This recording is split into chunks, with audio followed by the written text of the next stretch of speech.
As-tu déjà prié sans rien ressentir, comme si tes paroles rebondissaient contre un plafond invisible? Tu n'es pas la seule, 68% des croyants traversent des périodes où Dieu semble silencieux.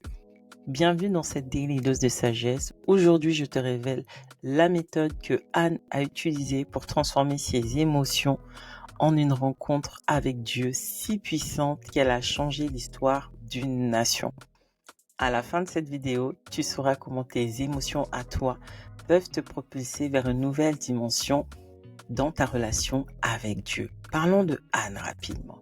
Anne vivait l'insupportable. Elle était stérile dans une culture où cela définissait la valeur d'une femme. Elle était aussi humiliée par Pénina, la deuxième épouse de son mari, et incomprise de celui-ci, Elkana.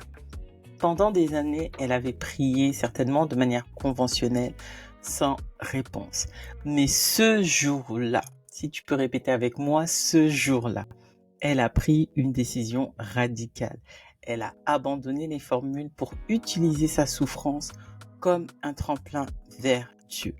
Sa prière fut si authentique que le sacrificateur Élie l'a pris pour une femme ivre. Même l'homme de Dieu ne reconnut pas une vraie prière tant Anne sortait du cadre religieux. Résultat, son émotion brute toucha le cœur de Dieu, lui donnant non seulement Samuel, mais une relation avec Dieu qui transforma son identité. La méthode que Anne utilise, je l'appelle la méthode cœur. Oui, encore un acronyme, C-O-E-U-R. Pourquoi ? Parce qu'elle nécessite que tu prennes 5 décisions clés. Premièrement, commence par reconnaître tes émotions. 1 Samuel 1 au verset 10 nous dit que Anne avait l'amertume dans l'âme et pleurait abondamment. Ça veut dire qu'elle a reconnu pleinement son amertume, fait de ses larmes le catalyseur de sa prière, utilisé son état émotionnel comme point de départ. Du coup, la question que je te pose est la suivante. Étoufferas-tu tes émotions ou les laisseras-tu te propulser vers Dieu? Décision numéro 2. Ouvre ton cœur sans filtre. Le verset 15 révèle que Anne répandait son âme devant l'Éternel. Ses émotions lui ont donné le courage de déverser son âme entière sans censure. Parler avec authenticité, j'ai envie de dire, d'une manière radicale et faire de sa vulnérabilité un pont vers Dieu. Du coup, resteras-tu dans des prières superficielles ou oseras-tu l'authenticité qui touche le cœur de Dieu? Décision numéro 3. Exprime clairement ton désir. Anne fait une demande précise à Dieu. Éternel, si tu donnes à ta servante un enfant mâle. Oui, son intensité émotionnelle lui a permis d'articuler exactement ce qu'elle désirait. Exprimer sa requête sans honte et transformer sa douleur en prière ciblée. Elle est sortie des généralités. Et toi, est-ce que tu arrives à faire la même chose? Est-ce que tu arrives à laisser tes émotions clarifier tes prières? Décision numéro 4. Et c'est vraiment un tournant dans la méthode que Anne a utilisée. C'est qu'elle a réussi à unir sa volonté à la volonté plus grande qui est celle de Dieu. Anne poursuit sa prière en disant « Je le consacrerai à l'Éternel pour tous les jours de sa vie ».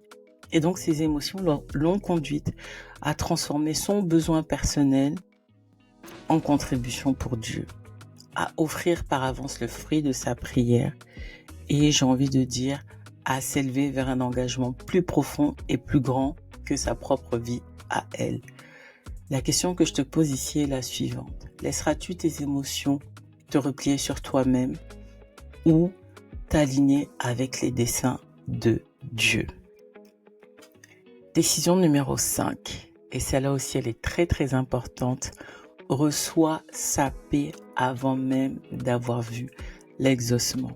La parole nous dit que Anne partit, mangea et son visage ne fut plus le même. Lorsque Anne a rencontré Dieu, non, vraiment, elle a été transformée. Sa détresse est devenue paix. Son visage refléta sa transformation intérieure et l'intensité des émotions qu'elle vivait se métamorphosa en confiance. Du coup, ma question ici pour toi est la suivante. Ressortiras-tu de tes prières inchangées ou transformées? Maintenant, sur le plan pratique, je t'invite à un cœur à cœur avec Dieu. Crée comme un sanctuaire autour de toi. Choisis un lieu tranquille dans ta maison, téléphone éteint, la posture qui te convient et rentre dans un dialogue authentique avec Dieu. Commence par reconnaître ton émotion la plus intense. Ouvre ton cœur sans filtre, laissant cette émotion te propulser vers Dieu. Exprime clairement le désir profond que révèle cette émotion. Unis ce désir à quelque chose de plus grand et reçois sa paix. Et n'hésite pas, quand tu sors de ce temps de prière, à noter ce que tu reçois de la part du Seigneur.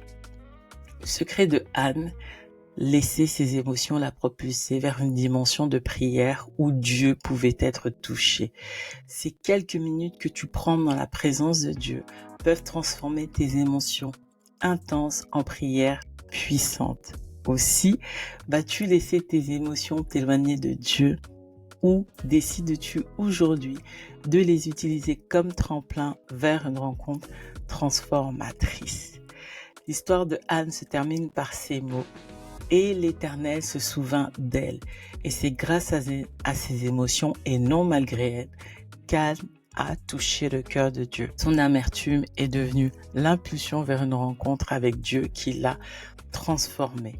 Aussi, continueras-tu à voir tes émotions comme des obstacles ou commenceras-tu à les utiliser comme Anne pour toucher le cœur du Père? Je te mets au défi de partager en commentaire quelle émotion tu vas laisser te propulser vers Dieu aujourd'hui. Rappelle-toi que Dieu n'est pas impressionné par nos formules, mais touché par notre authenticité.